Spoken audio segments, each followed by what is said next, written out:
மாணவர்களை தடியடை நடத்தி ஏதோ தீவிரவாதிகளை நடப்பது போல் நடத்தி குடும்ப தாக்குதல் நடத்தினார்கள்.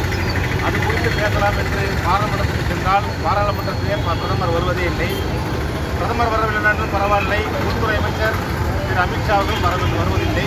அதை பேசலாம் என்று எதிர்க்கட்சித் தலைவர் பேச நினைத்தால் அந்த மைக் ஆஃப் செய்யப்படுகிறது. எதிர்க்கட்சிகள் பாராளுமன்றத்திலே பேச அனுமதிக்கப்படவில்லை.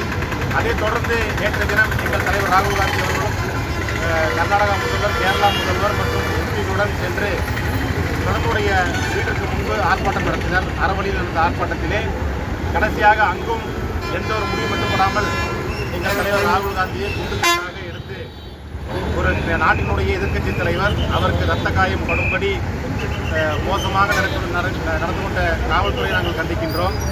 மேலும் இந்த நீட்டின் மூலம் தமிழகத்திலும் இந்தியாவிலும் பல மாணவர்கள் தற்கொலை செய்து கொண்டிருக்கின்றார்கள். அந்த தற்கொலைக்கெல்லாம் பொறுப்பேற்று இந்திய பிரதமர் திரு நரேந்திர மோடி அவர்கள் உடனடியாக ராஜினாமா செய்ய வேண்டும் என்று கோரிக்கை வைத்துள்ளோம். அதே போல இதுக்கெல்லாம் காரணமான இந்த மத்திய கல்வித்துறை அமைச்சர் திரு தர்மேந்திர பிரதான் அவர்களை உடனடியாக பதவி நீக்கம் செய்து அவர் மீது உரிய நடவடிக்கை எடுக்க வேண்டும் என்று கேட்டுக்கொள்கின்றோம். ஏனென்றால் இந்த நீட் பேப்பர் கசிவு என்பது பாஜக ஆளுகின்ற மாநிலத்தில் நடந்திருக்கிறது. நீட் கசிவு பேப்பர் பார்த்தோம்னா தமிழ்நாட்டிலேயோ கர்நாடகாலேயோ தெலுங்கானா நடைபெற்றது முழுவதும் ராஜஸ்தான், மத்திய பிரதேஷ் போன்ற பாஜக ஆளக்கூடிய மாநிலங்களிலே தான் இந்த நீட் கசிவு ஏற்பட்டிருக்கிறது. அப்படியானால் கோடிக்கணக்கான மருத்துவராக வேண்டும் என்றும் குழந்தைகளுடைய ஆசையை கிடைக்கும் வண்ணம் இந்த முறைகள் நடந்துள்ளது. அதேபோல் கோவை, தருமபுரி, சேலம் இந்த வருடம் மட்டும் கிட்டத்தட்ட 5 குழந்தைகள் தற்கொலையுள்ளார்கள்.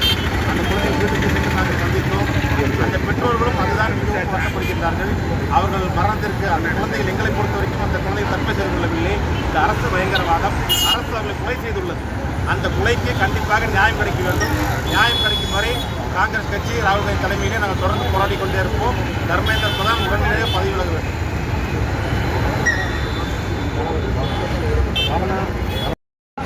வரைக்கும் ஒரு எதிர்கட்சி தலைவர் அழைத்து செல்கிறார்கள் என்றால் இவர்களுக்கு எங்கிருந்து வந்தது இந்த துணிச்சலும் தைரியமும்? எல்லா நிர்வாகமும் அவர்கள் கட்டுப்பாட்டில் வைத்திருக்கிறார்கள் என்ற ஆணவத்தோடு செயல்படுகிறார்கள். இந்த ஆணவம் அடக்கத்தான் போகிறது.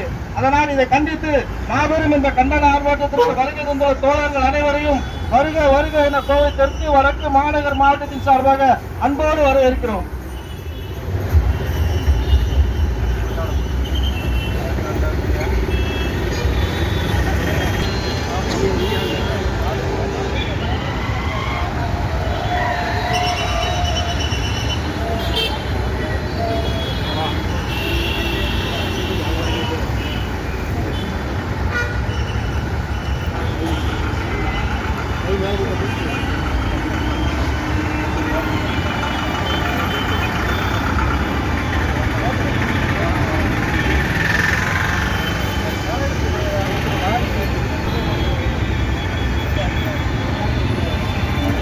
ரெடி பண்றாங்களா? வாடா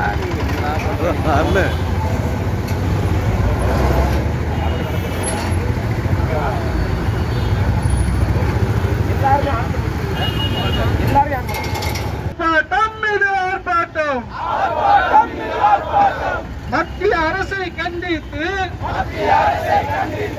காங்கிரஸ் நடத்தும் ஆர்ப்பாட்டம். கண்டிக்கின்றோம் மத்திய அரசை கண்டிக்கின்றோம். மோடி அமித்ஷாவை கண்டிக்கின்றோம். மாணவர்கள் மீது கொடூர தாக்குதலை கண்டிக்கின்றோம். கைது செய் மாணவர்களை தாக்கிய RSS கை கூலியை கைது செய். கண்டிக்கின்றோம். ராகுல் காந்தி அவர்களை கைது செய்த நடவடிக்கையை கண்டிக்கின்றோம். பதவி விலகு நாடகட்ட அமித்ஷாவே பதவி விலகு. மாணவர்களுக்கு அநீதி இழந்த பிரதமர் மோடியே பதவி விலகு. போடு